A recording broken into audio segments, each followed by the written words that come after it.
In Vatsanupekkha Sarvodaya Tika, Acharya Sri Kundkund Dev is describing the first Anupreksha, that is Adhruvanupreksha.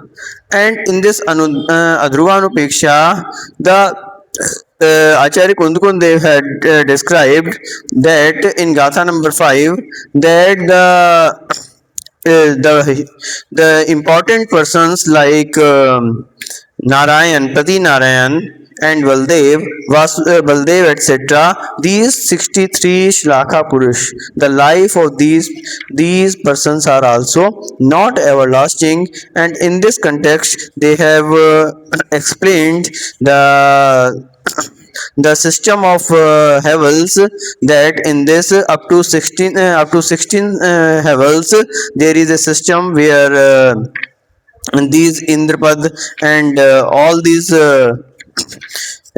your servants and your vehicles etc are there, and after 16 swargas all Indras are called Ahimindra. So these Ahimindras are like a king, and nobody can order them.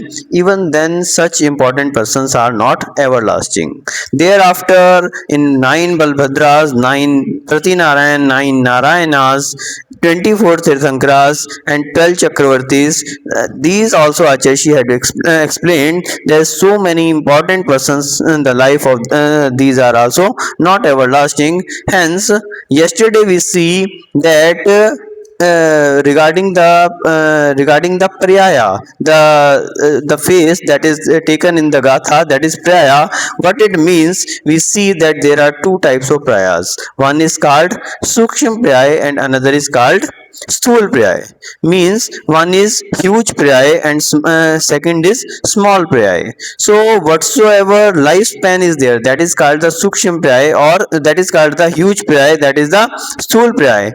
And the Priyaya that is changing at every moment, that is called Sukshma Priyaya or the small Priyaya. So these things we had seen yesterday, and in this context what is said in Panchastikaya that Acharya is going to tell today.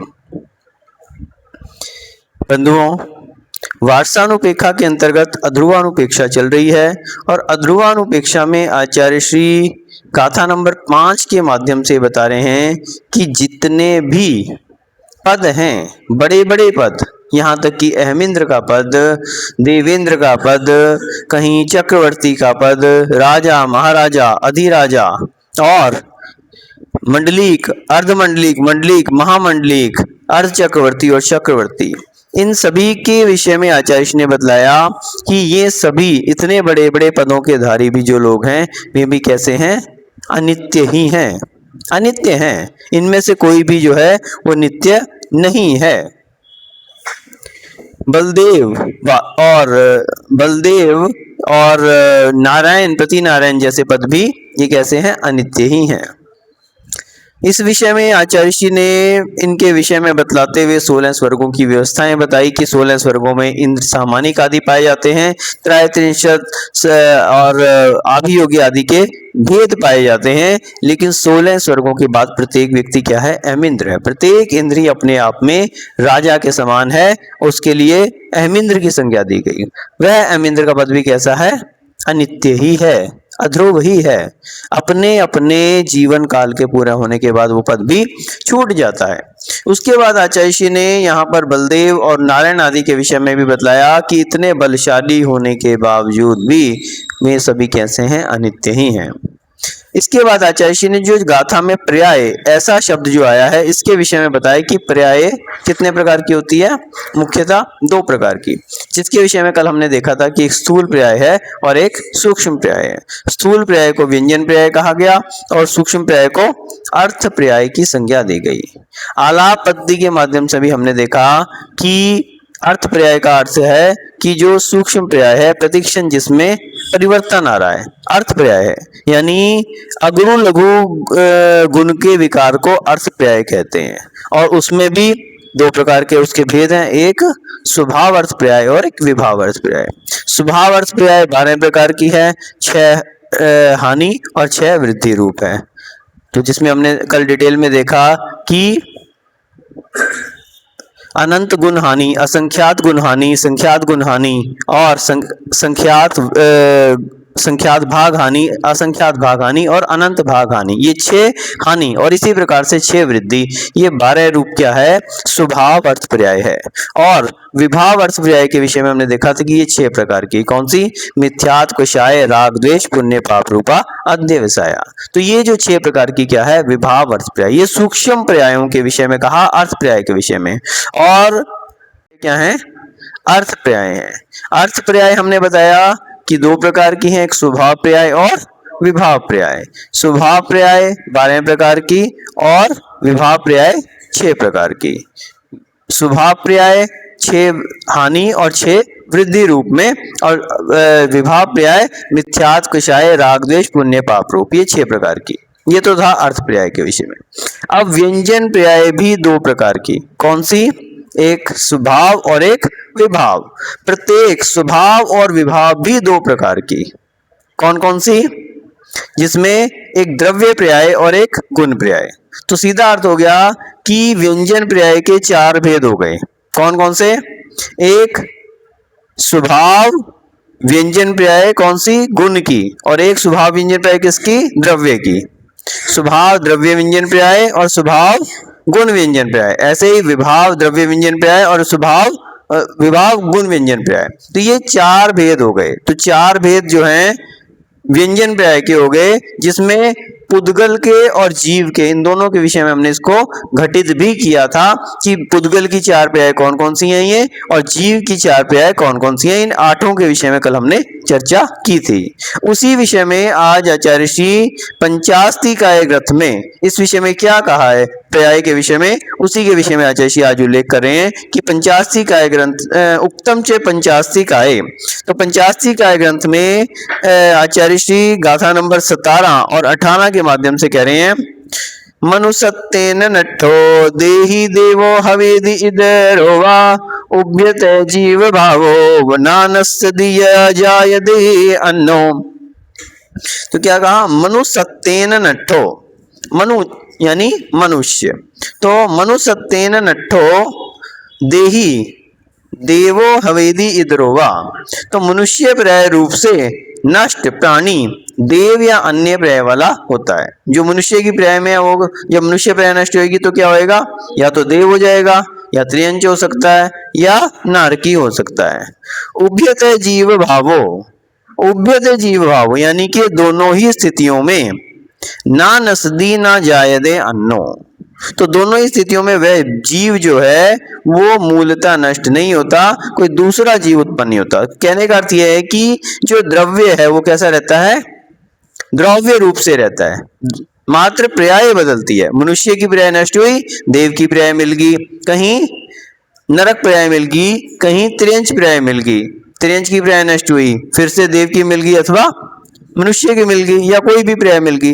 लेकिन जो जीव है वो जीव ज्यों का ज्यों रहता है, दोनों ही स्थितियों में ना तो वो जीव कभी उत्पन्न होता है ना ही नष्ट होता है। जीव आत्मा ज्यों की त्यों बनी रहती है। सो चेव जाति मरणम जाति न नट्ठो न चेव ओपन्नो ओपन्नो य विनट्ठो देवो मनुसुत्ति पर जाओ। सो चेव जाति मरणम, तो वह, सो यानी कि वह, एव और वह जीव जो है, जाति मरणम वही जीव जो है प्राणी मरण करता है, ना नट्ठो न चेव उपजाओ, वो वास्तविकता में तो कोई जीव ना तो नष्ट होता है ना ही उपजाओ ना ही उत्पन्न होता है। उत्पन्नो या विनट्ठो देवो मनुसत्ति पचाओ। तो जो उत्पन्न होती है और विनष्ट होती है वो क्या है, ये पर्याय हैं। देव की पर्याय हो, मनुष्य की पर्याय हो, तो एक ही प्राणी जो है वो मरण करता है, वही उत्पन्न होता है। कोई नया जीव ना तो नष्ट होता है ना ही नया उत्पन्न होता है। जीव ना तो मरण करता है ना ही उत्पन्न होता है, मात्र पर्याय ही नष्ट और उत्पन्न होती हैं। पर्याय जो हैं वो उत्पन्न होने वाली और नष्ट होने वाली होती हैं, लेकिन जीव ज्यों का त्यों रहता है। तो यहाँ पे जीव के विषय में आचार्य ने बताया कि जीव द्रव्य का उदाहरण देकर कि जीव द्रव्य क्या है, वो द्रव्य है। ऐसा सभी द्रव्यों के विषय में अपन लगा लें। पुद्गल द्रव्य है तो पुद्गल द्रव्य की भी पर्यायें बदलती रहती हैं। जैसे हमने कल हार का उदाहरण देखा था कि हार में सोना है और हार को समाप्त करके क्या बना दिया, कान के कुंडल बना दिए। कुंडल को समाप्त कर दिया तो करधनी बना दी। तो किसी भी पर्याय में रहा तो एक पर्याय समाप्त होगी और एक पर्याय उत्पन्न होगी, लेकिन सोना ज्यों का त्यों रहा। तो उसी प्रकार से जो पुद्गल है, पुद्गल में भी ये पर्यायें तो बदलती रहती हैं, लेकिन उसका जो द्रव्य है, पुद्गल द्रव्य, वो ज्यों का त्यों बना रहता है। उसी प्रकार से जीव में घटित किया, कभी जीव जो है मनुष्य बन गया, कभी नारकी हो गया, कभी देह पर्याय में उत्पन्न हो गया, कभी त्रियंच बन गया। तो ये सब पर्यायें तो बदलेंगी, लेकिन जीव कोई नया नहीं बन रहा। कोई भी आत्मा जो है वो नई उत्पन्न नहीं होती। अनादि काल से आत्मा संसार में है और अनंत काल तक रहेगी। बस अंतर इतना है कि अभी संसार में है और जब वो मोक्ष को प्राप्त कर लेगी, सिद्धि को प्राप्त कर लेगी, तो सिद्धात्मा बनके सिद्धालय में विराजमान हो जाएगी। तब उसके लिए एक बार स्वभाव पर्याय में आ गई तो विभाव पर्याय को प्राप्त नहीं होती। तो लेकिन जीव ज्यों का त्यों, जितने जीव संसार में हैं, जितने जीवों का कुल वो है, वो उतने ही रहते हैं। ना कोई नया जीव उत्पन्न होता है और ना ही कोई जीव कभी विनष्ट होता है। अतः सिद्ध्यति यत् अहमिंद्र बलदेव प्रभृति प्राया जीवस्य उत्पद्यन्ते अतस्तेषां नाशोपि भवत्येव। यानी इससे ये बात सिद्ध हो जाती है कि अहमिंद्र, बलदेव, प्रभृति यानी कि आदि, आदि में सभी ले लो, नारायण, प्रतिनारायण और चक्रवर्ती आदि सभी आ गए। तो ये सभी पर्याय जीवस्य, जीव की ये सब पर्याय क्या है, उत्पद्यन्ते, उत्पन्न होती हैं। क्या होती हैं, पर्याय उत्पन्न होती हैं। और जो उत्पन्न होती हैं अतस्तेषां नाशोपि भवत्येव, इसलिए उनका नाश भी निश्चित रूप से होना ही है। जो चीज उत्पन्न हुई है निश्चित रूप से वो नाश को भी प्राप्त होगी। नियम है ऐसा कि जो चीज उत्पन्न हो रही है वो नाश को भी प्राप्त होगी। तो जो पर्याय उत्पन्न हो रही हैं ये निश्चित रूप से नष्ट भी होंगी। तो इस बात से सिद्ध हो जाता है कि अहमिंद्र है, बलदेव है और प्रभृति से अपन सारी चीजें ले लें, नारायण, चक्रवर्ती, ये सभी क्या है, विनश्वर ही हैं, अध्रुव ही हैं, अनित्य ही हैं, नष्ट होने वाले ही हैं। कोई भी ऐसा कारण नहीं है जिससे हम कह सकें कि ये नष्ट होने से बच जाएंगे। आज तक एक भी ऐसा चक्रवर्ती नहीं हुआ, एक भी ऐसा बलदेव नहीं हुआ, एक भी ऐसा अहमिंद्र नहीं हुआ जो कि जिसकी पर्याय समाप्त ना हुई हो। अपनी अपनी आयु समाप्त होने पर निश्चित रूप से उन्हें वो पर्याय छोड़नी ही पड़ती है। उक्तम च ज्ञानार्णवे, आचार्य शुभचंद्र महाराज ज्ञानार्णव के अध्याय 2 की 48 नंबर गाथा में भी ये बात को कह रहे हैं। तो वहां वो क्या कह रहे हैं, न सकोप्यस्ति दुर्बुद्धे शरीरी भुवनत्रे यस्य कंठे कृतान्तस्य न पाशा प्रसरिष्टि। न सकोप्य यस्ति, तो दुर्बुद्धे शरीरी भुवनत्रे, हे दुर्बुद्धि, इस लोक में या तीनों लोकों में, भुवनत्रे, तीनों लोकों में कोई भी शरीरी, ऐसा कोई भी देहधारी नहीं है जो कि जिसके यस्य कंठे कृतांतस्य, कृतांत यानी यमराज का, कृतांत यानी यमराज, कृतांत से ना पाशा प्रसरिष्यति, कि जिसके गले में यमराज का फंदा ना पड़ा हो। यहाँ पर आचार्य जी ने एक कितने अलंकारिक ढंग से इस बात को कहा कि यमराज, यमराज का फंदा यानी मृत्यु, यमराज यानी मृत्यु। तो यमराज नाम का कोई ऐसा नहीं समझ लेना कि कोई देवदूत होगा। जैसे हिंदू संप्रदाय में ऐसा उल्लेख आता है, आप लोग चलचित्रों के माध्यम से भी देखते हैं कि यमराज के दूत आते हैं, वहां पर एक यमराज बैठे हुए हैं और यमराज के दूत आते हैं। कैसे आते हैं, भैंसे के ऊपर बैठ के आते हैं ना, भैंसे के ऊपर बैठ के आते हैं और काले कपड़े पहन के आते हैं, बहुत डरावना सा रूप बना के आते हैं, ऐसा चित्रण करके दिखाते हैं। एक बार एक सीरियल में ऐसा ही दिखाया कि एक सीरियल में दिखाया कि यमराज के दूत जो हैं वो आ रहे हैं और आ रहे हैं भैंसे के ऊपर बैठे हुए हैं और काले कपड़े पहने हैं, बहुत डरावना सा रूप उन्होंने बनाया हुआ है। अब एक आदमी था बिल्कुल शांत चित्त का था, अब वो बहुत सीधा साधा बेचारा, वो डरता भी नहीं था ज्यादा, तो यमराज के दूत आ गए उसको लेने। तो बोले आपके चलने का समय आ गया, चलो। बोले चल तो रहा हूं मैं, कोई बात नहीं, आप एक छोटी सी बात बता दो मेरे को बहुत जिज्ञासा है, एक आपसे पूछना है। तो बोले अच्छा पूछ लो भैया। अब यमराज का दूत भी बेचारा सोच विचार में पड़ गया कि हमसे ही कोई पूछने वाला मिल गया। बोले आप तो विक्रिया रिद्धि है, आपके पास कैसा भी रूप बना सकते हो। बोले हाँ। तो बोले आप ये इतना खराब सा डरावना सा रूप क्यों बना के रखते हैं, कोई अच्छा सा बढ़िया सा रूप क्यों नहीं बनाते, कुछ सुंदर सा रूप बनाओ जिससे लोग आकर्षित हो, आपके साथ जाने में भी लोगों को अच्छा लगे, इतना डरावना रूप आप क्यों बना के रखते हो। बोले मैं तो अच्छा भी रूप बना लूं, लेकिन जो हिंदी फिल्मों में लोगों ने ऐसे डरावने रूप बना दिए कि लोग मुझसे डरते ही नहीं। बोले ये एक्टरों ने इतने खराब खराब रूप बना के दिखा दिए लोगों को कि अगर हम सामान्य सा रूप बना के आ जाएं तो लोगों को हमसे डर ही ना लगे। तो इसलिए हम क्या करते हैं, बिल्कुल डरावना सा रूप बना के 2 सींग खड़े करेंगे और काले कपड़े पहनेंगे, ऐसा नाखून वगैरह निकाल के रखेंगे ताकि लोगों को हमसे डर तो लगे, नहीं तो लोग डरेंगे नहीं हमसे। तो यहाँ पर जो यमराज की बात की जा रही है, ये वास्तविकता में एक उपमा है। वास्तविकता तो ये है कि जैसे हम तत्वार्थ सूत्र का भी दूसरा अध्याय चल रहा है, तो उसमें कार्मिक थ्योरी चल रही है, कर्मों की जो बात चल रही है। कर्म जो है हमारे, आयु कर्म जो है जितना है उसके अनुसार हमारा जीवन चलता है, और जैसे ही कर्म पूरे होते हैं हमारे, तो आयु कर्म पूरा हुआ तो हम दूसरी आयु में प्रवेश कर जाते हैं। और आत्मा कितने अधिक से अधिक 3 समय तक अनाहारक रहती है, 3 समय में दूसरे शरीर में स्वतः ही प्रवेश कर जाती है। ना तो कोई उसको लेने के लिए आता है और ना ही उसके लिए कोई लेके जाता है दूसरे शरीर में।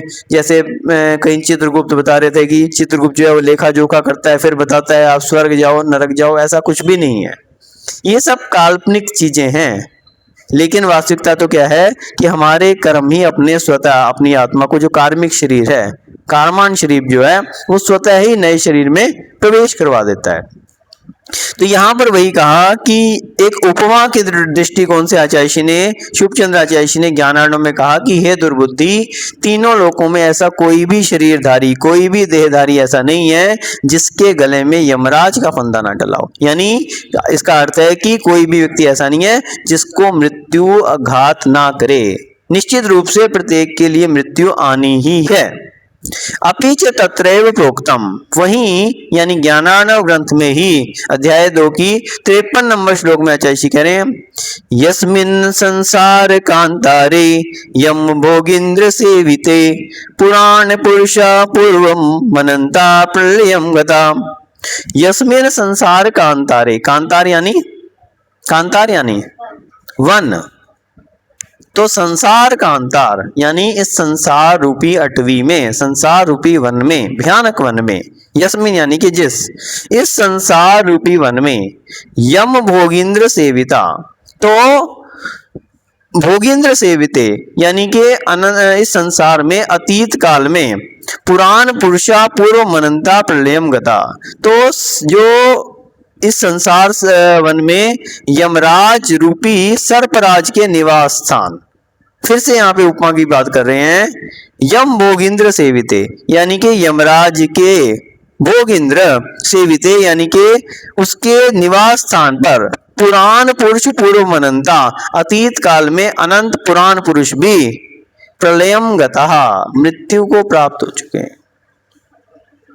क्या बतलाया कि संसार रूपी वन में पूर्व काल में, पुराने काल में जो पुराण पुरुष है, पुराण पुरुष यानी वही जिनकी अभी बात की कि जो महान महान पुरुष हैं, जिनके लिए कहा जाता है कि लोक में जो बहुत ज्यादा ख्याति को प्राप्त हुए हैं, जिनका बल अपार था, ऐसे ऐसे चक्रवर्ती और कहीं नारायण प्रति नारायण चक्र और बड़े बड़े राजा महाराजा, ये सभी भी क्या हो चुके हैं, मृत्यु को प्राप्त हो चुके हैं यम रूपी सर्पराज के निवास स्थान पर।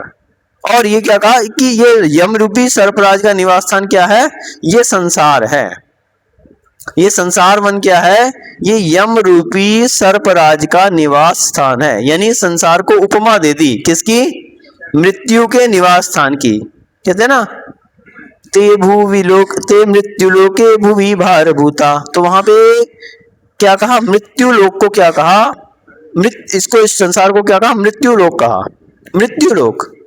ईशाम न विद्या न तपो न ज्ञानम ध्यानम न शीलम न गुणो न धर्मा त्रे मृत्यु लोके भुवि भार भूता मनुष्य रूपेण मृगाश्चरन्ति। तो मृत्यु लोक की बात कही वहां पे। इस संसार को क्या कहा? मृत्यु लोक, यानी मृत्यु लोक है ये संसार। अपन तीन लोक की बात करते हैं ना, ऊर्ध्वलोक, मध्यलोक और अधोलोक। तो इस संसार को क्या कहा? मृत्यु लोक है ये संसार। वही यहाँ पे कह रहे हैं कि सर्प यानी यम रूपी सर्पराज का निवास स्थान है, मृत्यु लोक है ये। क्यों? क्योंकि प्रत्येक प्राणी क्या हो रहा है?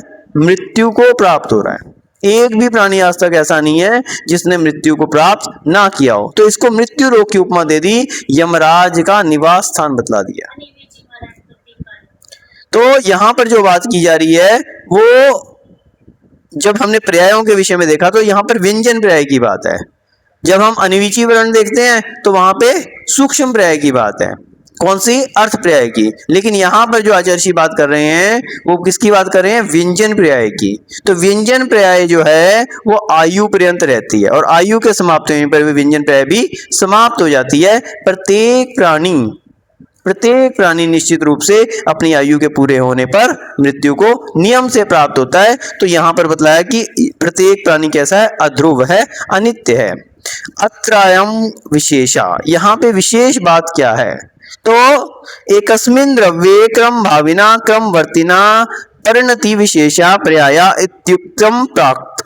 तो पहले ही बतला दिया गया कि एक द्रव्य में क्रम भावी या क्रमवर्ती परिणति विशेष को पर्याय पहले कहा गया है। पर्याय कैसी होती है? क्रम भाविना क्रमवर्तिना परिणति विशेषा पर्याया इत्युक्तम प्राक। पहले ही बता दिया कि पर्याय कैसी होती है? क्रमवर्ती होती है अथवा क्रम भावी होती है।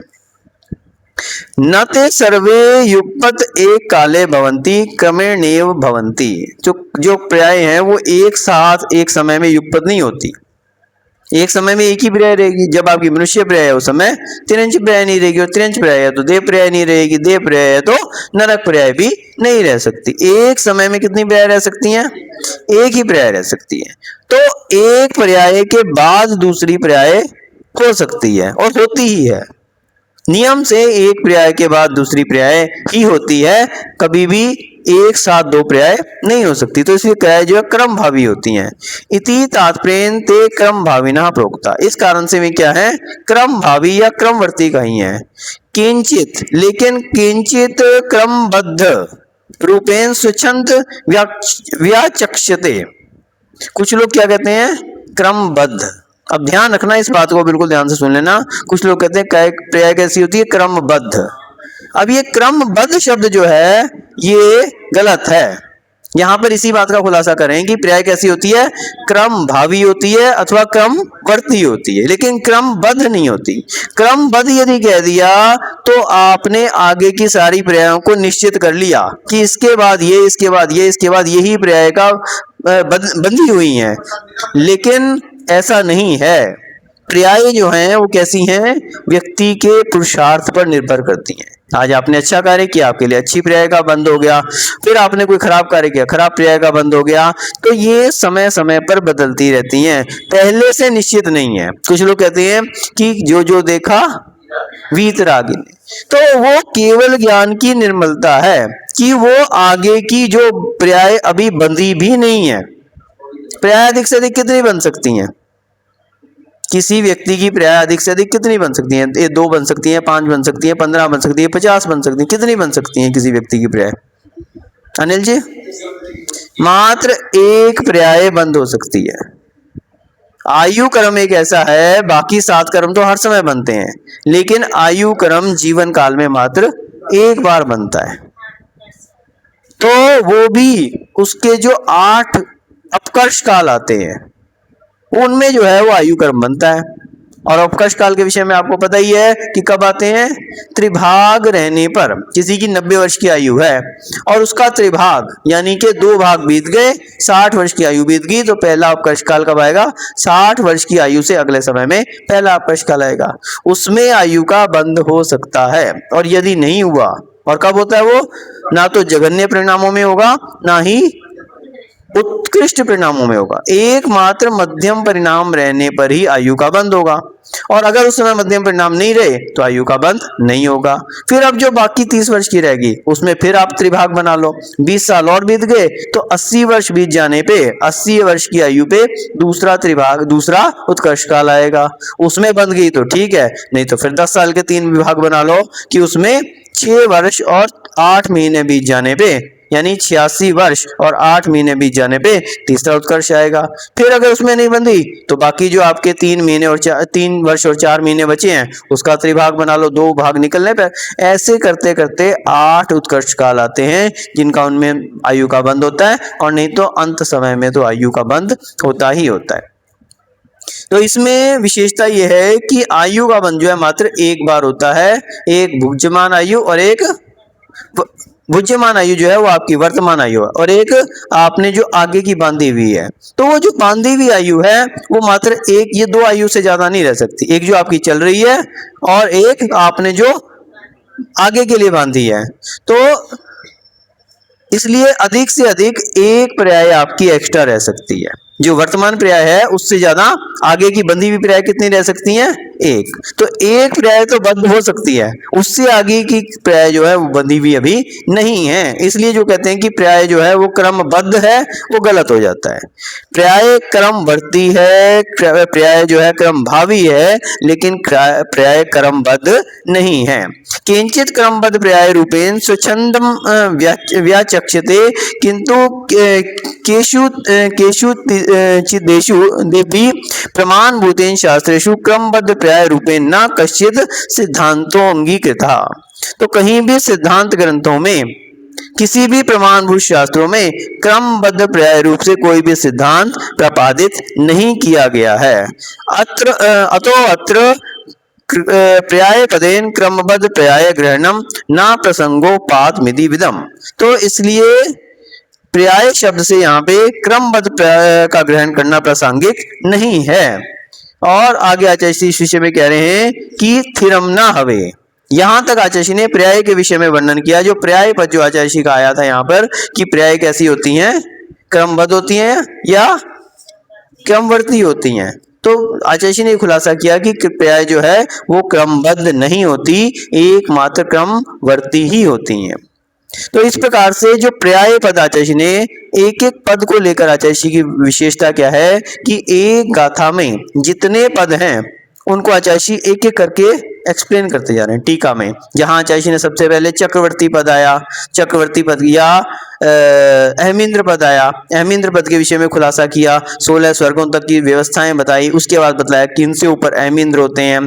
फिर उसके बाद आचार्य ने चक्रवर्ती आदि की बात की, उनके विषय में बतलाया, बलभद्र आदि के विषय में, बलदेव आदि के विषय में बतलाया। और फिर उसके बाद जो पर्याय पद आया है, पर्याय पद के विषय में भी आचार्य ने खुलासा किया कि पर्याय 2 प्रकार की होती हैं, एक सूक्ष्म पर्याय और एक स्थूल पर्याय। स्थूल पर्याय में भी आगे स्वभाव पर्याय और विभाव पर्याय, और सूक्ष्म पर्याय में भी स्वभाव और विभाव पर्याय के विषय में आचार्य ने बताया। और कल हमने आलाप पद्धति के माध्यम से इसमें डिटेल में समझा था कि स्थूल पर्याय कौन कौन सी होती हैं, सूक्ष्म पर्याय कौन कौन सी होती हैं, और उसमें फिर कहीं व्यंजन पर्याय, और व्यंजन पर्याय में भी द्रव्य व्यंजन पर्याय और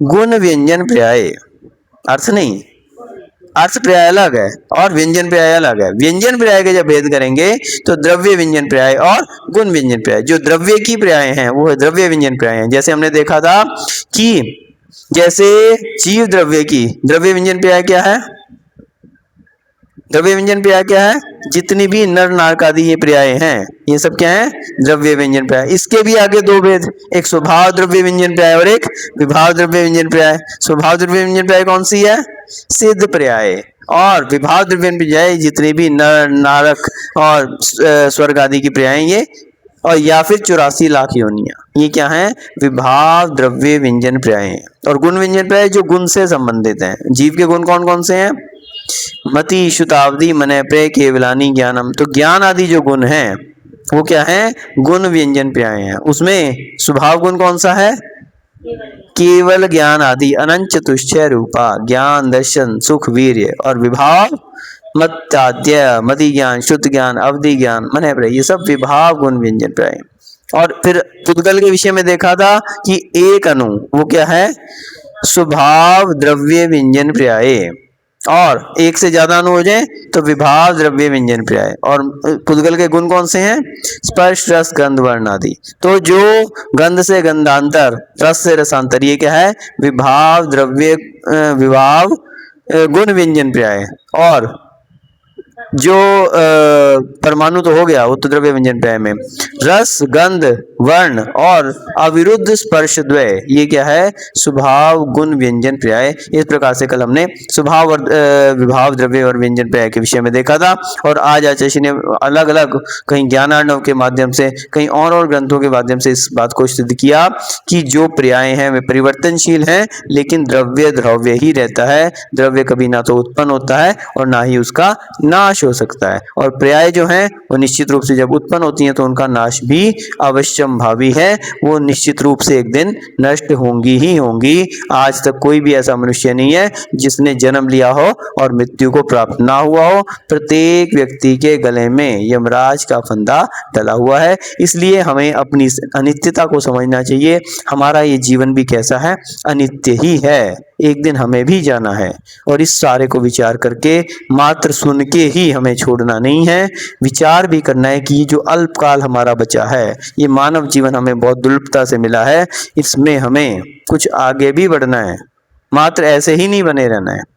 सुनने में तो बहुत अच्छा लगता है, आप लोगों को बहुत अच्छे टाइम पे आ जाते हो, आप लोग बहुत ध्यान से सुनते हो, लेकिन हमारा ये कहना है, सुनने के बाद अंतर किस में आ रहा है, कौन अपने इस सुनने को गुण भी रहा है, कौन इसको आचरण में भी उतार रहा है, वो वास्तविकता में महत्वपूर्ण है। जिसने इसको आचरण में उतार लिया, कहीं चारित्र में, चारित्र को धारण कर लिया, जितना आप अपनी शक्ति के अनुसार चारित्र को धारण करेंगे उतना आपका इस पर्याय को प्राप्त करना भी सफल हो जाएगा। आप निश्चित रूप से जो सुन रहे हैं उसे गुणे भी, चारित्र में भी उतारें और इस मानव पर्याय को सफल बनाएं। इस भावना से जबली परम पूज्य गणाचार्य श्री 108 विराग सागर जी मुनिराज की जय।